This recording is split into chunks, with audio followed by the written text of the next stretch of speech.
cas, l'affaire qui intéresse le monde entier fait la une de tous vos journaux ce matin encore. Certes, une qualification, mais dans des conditions dont personne n'est fier.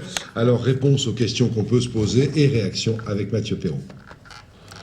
Depuis mercredi soir, soyons clairs, c'est un peu le flou artistique. La fédération irlandaise demande que le match soit rejoué. La fédération française ne se prononce pas alors que tout le pays donne son avis et que l'entraîneur irlandais dit que de toute façon, c'est impossible de rejouer. Ce matin, finalement, la FIFA a tranché. Le match ne sera pas rejoué. Rien dans ces règlements ne prévoit de recours pour un match entaché d'une telle irrégularité.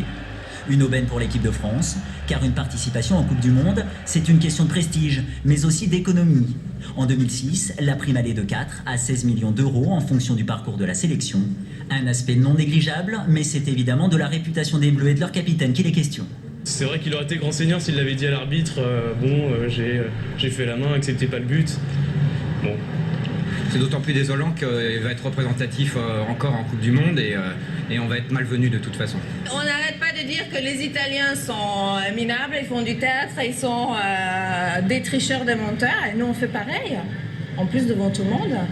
Et effectivement, ça n'a échappé à personne. Depuis hier, Thierry Henry est devenu la coqueluche d'Internet. Photos retouchées, caricatures. On conseille aux joueurs français de se convertir au hand, au basket ou même au beach volley. On peut même acheter sa main aux enchères. Une affaire d'État, je vous le disais, et c'est à la une des journaux, je vous les remonte. C'est Palpier à la une de Libération, Cocoricoac à la une de France Soir, le malaise à la une du Parisien, et la faute d'Henri devient une affaire d'État à la une du Figaro. Pensez donc que dans toute la presse régionale, c'est la même chose. Autre affaire maintenant, beaucoup plus grave, qui provoque énormément de réactions, la relaxe générale hier après-midi dans le procès de l'explosion de l'usine AZF à Toulouse. Pas de responsable donc, mais le parquet vient de décider de faire